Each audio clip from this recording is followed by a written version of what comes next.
Et si nous prenions la décision de rendre nos vies plus simples? Si nous commencions à prendre du plaisir en faisant beaucoup plus, mais avec moins de ressources? Si retourner à l'essentiel devenait pour chacun d'entre nous un objectif?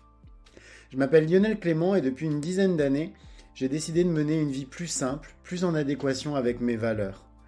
Durant ces 10 années, j'ai travaillé à mener une vie plus frugale et j'ai découvert que c'était absolument pas une vie triste, ennuyeuse et pleine de frustration. J'ai découvert dans la frugalité une forme d'abondance qui aujourd'hui me rend pleinement heureux, même si je suis encore loin, très loin d'être arrivé. Et je suis convaincu que cette quête de simplicité est la quête de ma vie. J'ai créé les chemins de la frugalité pour partager mon expérience, mes découvertes, mais aussi pour vous inspirer et vous donner envie, à vous aussi, de faire de l'essentiel le tout de votre quotidien. Je vous souhaite de passer un excellent moment avec moi sur ces chemins qui, au final, ne nous mènent qu'à nous-mêmes.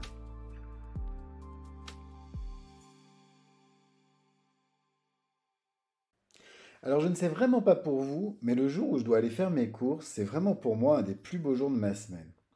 Alors vous allez me dire que je me contente de très peu, mais la vérité c'est que j'adore aller de magasin en magasin, j'adore choisir les meilleurs produits, j'adore passer du temps au marché, et j'adore revenir mon panier chargé de victuailles que je vais me faire un plaisir de cuisiner le lendemain pendant ma session de batch cooking. Mais pour poursuivre sur ma lancée de vérité, pendant très longtemps ça n'a pas du tout été un plaisir. En fait, il fallait que la corvée de course, parce que pour moi à l'époque c'était une corvée, me prenne le moins de temps possible. J'allais donc jusqu'à la grande surface la plus proche, je remplissais mon caddie avec un peu de tout et n'importe quoi, tant que ça se mangeait et que ça me permettait de tenir le plus longtemps possible. Donc bienvenue au surgelé et autres plats tout préparés. Et enfin, je rentrais le plus vite possible à la maison, ranger toute cette nourriture que je ne prendrais bien entendu aucun plaisir à manger, afin de pouvoir juste me dire que je pouvais reprendre le cours normal de ma vie. Bref, c'était vraiment pour moi un moment dégueulasse. Quel a été le déclic qui m'a fait changer? Eh bien en fait, il y en a eu plusieurs. Premièrement, j'ai pris conscience que je ne comprenais pas la moitié des ingrédients contenus dans les aliments que je mettais dans mon corps. Et ça a vraiment été une prise de conscience importante. J'ai quand même une certaine, comment dire, j'essaye quand même d'avoir un certain respect pour moi-même. Et donc le fait de pouvoir de me dire que je mets dans mon corps des additifs ou des substances dont je ne sais même pas à quoi elles peuvent servir dans un aliment, c'est quelque chose qui me dérange. Deuxièmement, j'ai réalisé qu'aller au supermarché, ça me coûtait une fortune. Déjà parce que je me laissais tenter par plein de choses, et puis que finalement, les supermarchés, si on prend le global d'un panier, c'est pas nécessairement beaucoup moins cher. Et qu'en fait, privilégier les commerces de proximité, ça me permettait de faire de très grosses économies. Et puis enfin, troisièmement, commencer à planifier mes repas, c'est ce qui m'a permis d'aller faire mes courses en sachant exactement ce que j'avais à acheter. Et donc je pouvais me consacrer pleinement uniquement à choisir des aliments pour leur qualité. Et le fait de pouvoir se consacrer à la qualité, c'est vraiment ça qui m'a fait commencer à ressentir du plaisir. Bref, sauf à très rares exceptions, je vais plus du tout au supermarché. Je vais principalement au maraîcher qui est juste à côté de chez moi. J'ai la chance d'en avoir un qui est à 10 minutes à pied de la maison et ça c'est extraordinaire.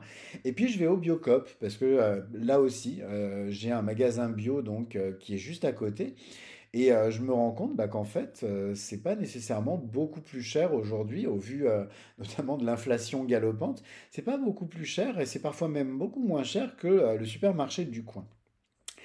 Et en faisant ça, j'ai réduit de près de un tiers mes dépenses alimentaires. Alors, bien entendu, hein, il y a d'autres facteurs sur lesquels je reviendrai d'ici la fin de la semaine qui m'ont permis d'atteindre cet objectif. Comme par exemple le fait d'avoir considérablement réduit notre consommation de viande, voire même de l'avoir par moments complètement supprimée.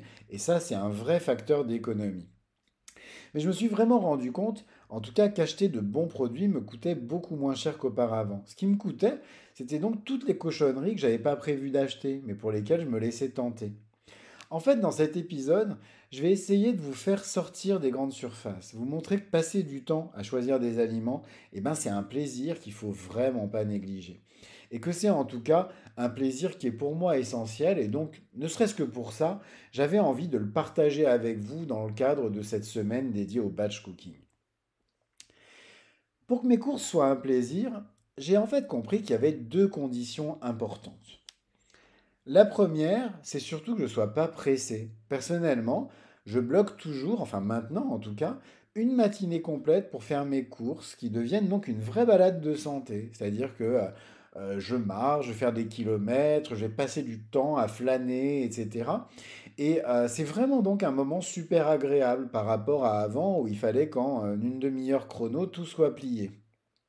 Et la deuxième condition, c'est que je sache à l'avance exactement ce que je dois acheter. Comme ça, je peux également à l'avance me définir mon propre circuit, quitte même à sortir de mon périmètre pour trouver un produit en particulier. Bref, c'était vraiment les deux conditions qui n'étaient pas réunies avant que je me lance dans le batch cooking. C'est d'ailleurs pour ça que j'aime autant cette méthode. Même si certaines semaines, il m'arrive de pas tout préparer à l'avance, par exemple, parce que je sais que je vais avoir du temps, donc dans ces cas-là, j'ai autant préparer au fur et à mesure, parce que j'aime quand même aussi ça, hein, cuisiner, et ben je m'efforce toujours de quand même préparer ma liste de courses. D'ailleurs, comment est-ce que je procède pour préparer cette liste, cette fameuse liste? Je vous en ai déjà parlé dans les épisodes précédents, mais en fait, je me base énormément sur les livres de cuisine. En fait, les livres de cuisine, c'est une de mes lectures favorites. J'adore lire des livres de cuisine. Je peux passer des heures et des heures à dévorer des livres de cuisine, des magazines de cuisine, etc. Vraiment, j'adore ça. Alors, il y a plein de recettes que je ferai jamais, sans doute, mais j'y trouve une inspiration incroyable.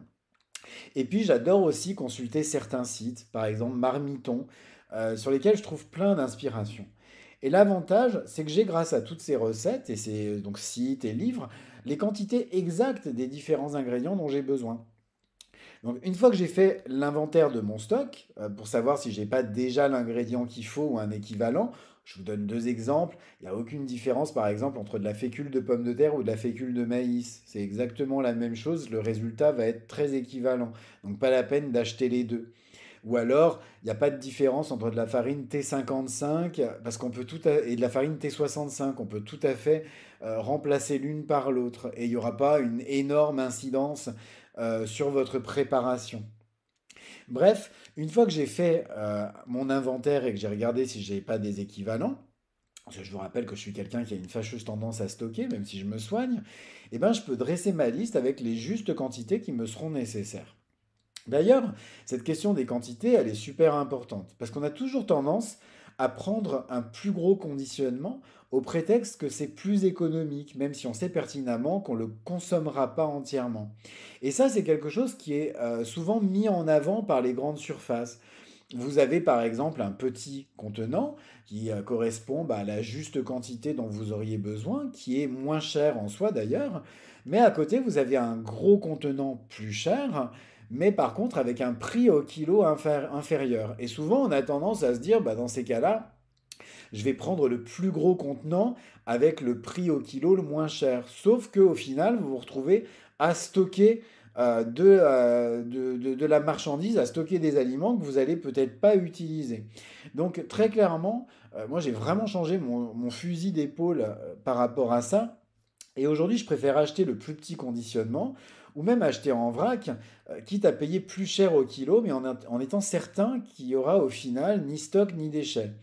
Et c'est ce qui me permet aussi de dépenser moins, parce que vu que de toute façon, souvent c'est un aliment ensuite, si j'achète le gros conditionnement qui va rester à la maison et dormir à la maison dans mon placard, au final, je fais juste des économies en achetant, certes plus cher au kilo, mais moins cher avec le conditionnement.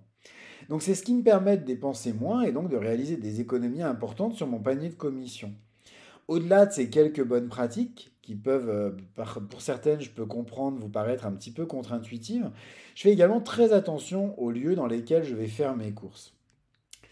Premièrement, j'essaie dans la mesure du possible, comme je vous l'ai dit, de privilégier des petits commerces locaux dans lesquels je peux me rendre à pied. Typiquement, le magasin bio à côté de chez moi, le maraîcher à côté de chez moi, le petit boucher qui est à côté de chez moi si j'ai envie à un moment de viande, etc.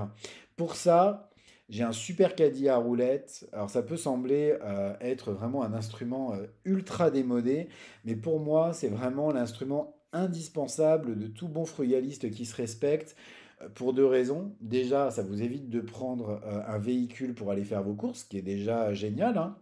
Si vous en avez la possibilité, pourquoi prendre sa voiture pour faire 1 kilomètre à pied? C'est absolument absurde. Et puis, deuxième avantage, qui en soi super intéressant, c'est que le petit caddie à roulettes, eh ben, il se remplit assez vite en fait. Donc, ça vous oblige aussi à pas vous laisser tenter par des choses que vous mangerez pas et à prendre vraiment l'essentiel, vraiment juste ce qu'il vous faut pour faire vos commissions. Si vous, jamais vous devez prendre votre voiture, essayez de voir aussi si dans un périmètre raisonnable autour de chez vous, vous avez des alternatives aux grandes surfaces. Parce que pour le coup, ces alternatives, elles vont être non seulement moins chères, mais elles vont vraiment vous permettre d'éviter également tous les risques de tentation qui sont liés à ces grandes surfaces. Le problème des grandes surfaces, c'est ça.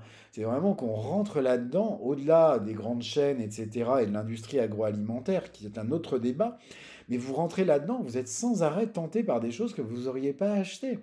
Et c'est comme ça, c'est du marketing. Donc pour le coup, je préfère éviter ce type de magasin, et comme ça, j'achète exactement ce dont j'ai besoin, parce que je suis le premier, moi aussi, à me laisser tenter par tout et n'importe quoi. Je suis humain, donc même si j'essaye de réduire ma consommation de tout, si je me retrouve dans un endroit avec plein de tentations, je suis humain, je vais me laisser tenter. Donc je préfère comme ça éviter toutes ces tentations. Deuxièmement, j'adore également faire le marché. Et ça pour deux raisons. D'abord parce que très clairement, je prends beaucoup plus de plaisir à faire mes courses en plein air que dans un hangar, typiquement le hangar d'une grande surface, etc.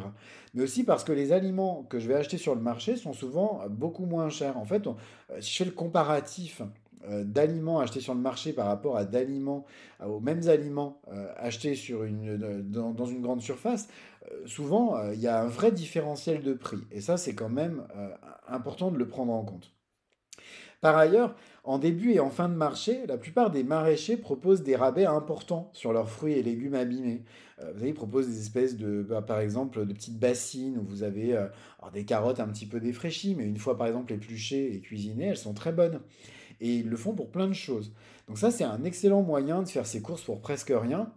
À une époque, quand j'habitais à Grenoble, j'habitais juste à côté d'un marché et c'était génial parce que en fait, je faisais toutes mes courses pour moins de 2 ou 3 euros. En fait, je faisais mes courses pour 2-3 jours en fruits ou légumes et c'était quand même vraiment super intéressant.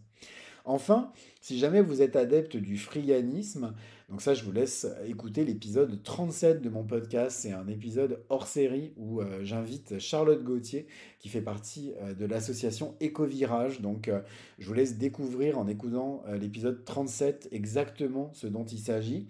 Les fins de marché, c'est aussi d'excellents moments pour glaner gratuitement des fruits et des légumes qui sont encore consommables, mais que les maraîchers vont mettre à la poubelle parce que en soi, ils sont plus vendables.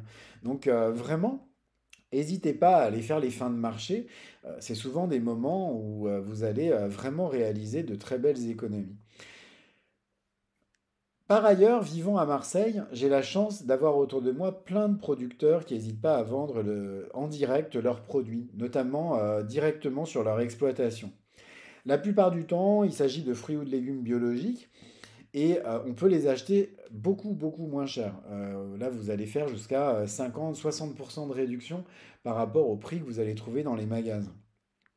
Quelle que soit votre région, n'hésitez pas à vous renseigner. Pour ça, rien de mieux, rien de vaut Google. Vous allez vous tapez producteur fruits et légumes sur Google. Vous allez avoir tous les producteurs de votre région qui vont apparaître. N'hésitez pas à les appeler et à leur demander s'ils font de la vente directe. Souvent, ils en font et vous risquez d'être vraiment surpris par la variété des fruits et des légumes produits en fait à quelques pas de chez vous. Donc vraiment là-dessus, ayez aucune hésitation.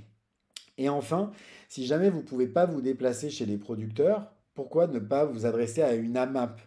Alors l'AMAP, c'est des associations, alors l'acronyme c'est Association pour le maintien de l'agriculture paysanne. C'est des associations qui proposent en fait de mettre en relation des producteurs et des consommateurs par l'achat de paniers que vous allez par exemple recevoir de manière hebdomadaire. Bien entendu, vous n'avez pas nécessairement le choix du contenu de votre panier, ça dépend vraiment de la production de l'agriculteur. Mais c'est un excellent moyen pour consommer à la fois local et de saison. Alors aujourd'hui, il y a des AMAP dans toute la France. Moi, je me rappelle d'une époque où il fallait s'inscrire sur une liste d'attente pour en intégrer une, etc. Mais ça, c'est fini. N'hésitez pas là aussi à vous renseigner autour de vous pour trouver la plus proche de votre domicile. En tout cas, ce qui m'a vraiment aidé à faire de ma journée de course un moment privilégié, c'est vraiment de décider de cuisiner moi-même des ingrédients de qualité. Et très clairement, c'est pour ça que j'ai voulu faire cette semaine dédiée au batch cooking. Vous mettre au batch cooking, c'est un moyen qui va vraiment clairement vous permettre d'atteindre cet objectif.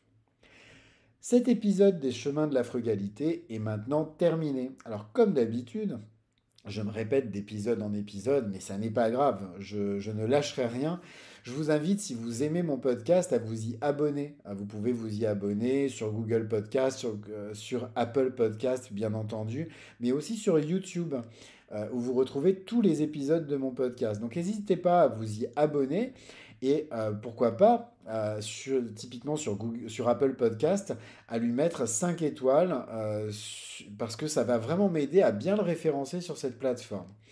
Et puis, sinon, vous pouvez également le partager autour de vous afin de le faire connaître à vos proches.